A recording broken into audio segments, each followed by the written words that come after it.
Hey everyone, I want to give you a demonstration of the Lean Design Simulator and also the sequencing tool that we've created, since we're talking about sequencing in this article. I'm not going to spend a lot of time showing you how the simulator works because that's too big a topic, but let me just give you an introduction to it quickly.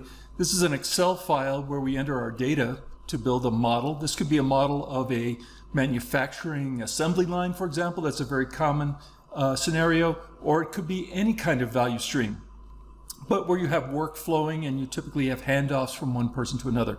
So what you're seeing here is a series of tabs in this Excel file that we use to document that information, describing our model. So first we describe how many flows we have, or routings if you want to use that term. That's described on this sheet. And then we have resources, so workstations, machines, and people and secondary resources like conveyance devices. All those are defined here on this sheet. And then we have the flow, so what's connected to what? So which workstation connects to which other workstation, that defines the flow on this sheet. I know I'm going fast here. And then we have products, so these are the entities. It doesn't have to be a physical product, could be information, but it's whatever we're flowing through this value stream. It's the value that we're delivering actually. So in this case, we have 6 products and then a subassembly product. And then we have work content time. So how long does it take to do the work at each product and process, or product and station. So that's all defined here, and how many people are required to do the work. And now let's get to the sequencing part. So we have a sheet here called sequencing data. And what this allows us to do is to define the scenario, the sequencing scenario we want to test. And big picture, what we want to do, especially if we're doing this for the first time, is to define a number of different scenarios and test them and look at the results and do a series basically of experiments. Now, there may be software that exists out there in the world that would do all this for you and analyze all the different options, although as an author has said, there could be as many options as there are atoms in the universe. But look at a series of reasonable options and give you a suggested optimum sequence. This doesn't do that. This just lets you allows you to run experiments very quickly. So within a certain range, we're going to pick some scenarios and we're going to run those sequences and we're going to pick the best option as a way of zeroing in on our optimal sequencing strategy. So I'll spend a little bit more time on this sheet. Basically, these are the products we want to create a schedule for or a sequence for. And these are the number of units we want to include in that schedule. So it's the demand. And then the order is the order in which we want to try to analyze the sequence. So the product with order number 1 is the one we're going to sequence first. So maybe that's the most important one. Most important could be the highest work content or the highest volume. So those are some of the sequencing scenarios we want to develop. But the sequencing tool is going to try to schedule or sequence these products in this order. It'll do this one first, and then this one, etc. Minimum quantity means I may want to be able to mix all of our products across the time period that we're sequencing, but I may not be able to do that. So the minimum quantity would determine, it's not really a batch. The products are still flowing one at a time, but it's a number of units I would build one after another.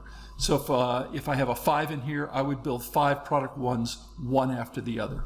And you can set that here. Repeat is a calculated column, just says how many times during the sequencing time period, which by the way could be a shift or could be a week or it could be a year. It depends on what this demand represents. This demand could represent a year or some other time period. But within that sequence, how many times is this going to repeat this product? In this example, it's going to repeat 14 times, right? Because my quantity is 1, I want to build 14. So the sequencer is going to spread those out over that time period 14 times. Spacing is a parameter that you can enter that tells the sequencing tool to allow space between products. So if it's 0, then I can put these products back to back with the next available slot, basically. But if the spacing is 1 or 2, I'm going to try to space those out a little bit more and not put those products back to back. So it's going to determine the logic that's going to be applied to create that schedule. And finally, interval is also a calculated field. Similar to repeat, it's just how many time slots or tack times, if you will, are going to be typically between these products. Now that's not an exact value, because if there's already a product in that time slot that I'm trying to find, then I'm going to have to apply some secondary rules as to where I put that product. But it's an estimate of how often that product is going to show up. Every 4 units for product 1, every 29 units for product 2, every 19 units for product 3, etc. So that's our input data. That's really all we need, and we can create a schedule. Now that schedule here in the simulator is called the sequence. So here's an example. We have a sequence in here, and we have a button that says AutoSequence.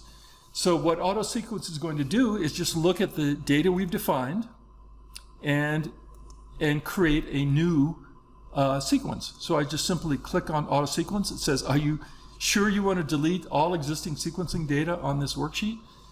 Well, let's say yes, we are. We're ready to do that. It says data cleared, macro will now run, and boom, it created the new sequence based on that information we had.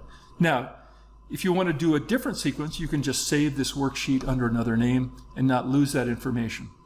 So beautiful. Are we done? No, we're not done yet. Now we have a sequence, but is this a good one or a bad one? We don't really know. So there are a couple things that we can do to test the validity of this sequence. First thing, and the most important thing we want to do, is run the simulation. Run it with this sequence and look at the actual simulation data.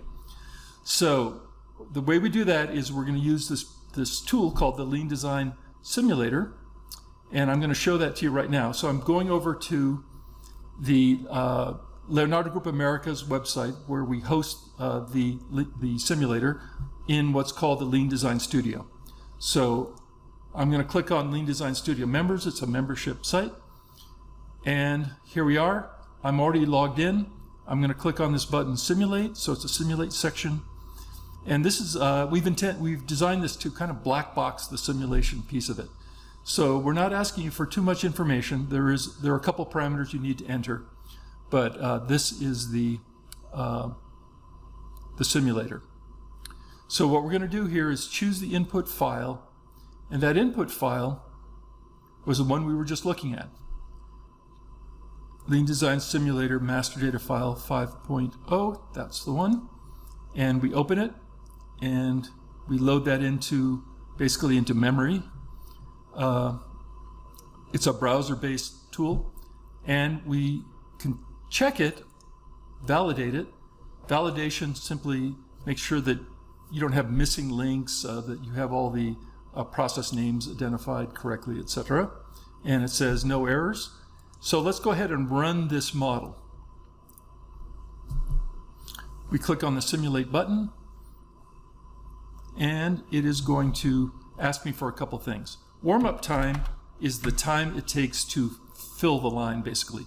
Because if you started collecting data on minute 0, then that line is empty, and it's going to take a while for the product to get through, and it's going to skew our results a little bit. So we want to wet the line first, or fill the line, by putting in some warm-up time, and then we're going to run that runtime. It should relate to the sequence you want to create, so it's in minutes, but let's just, as an example, pick 500.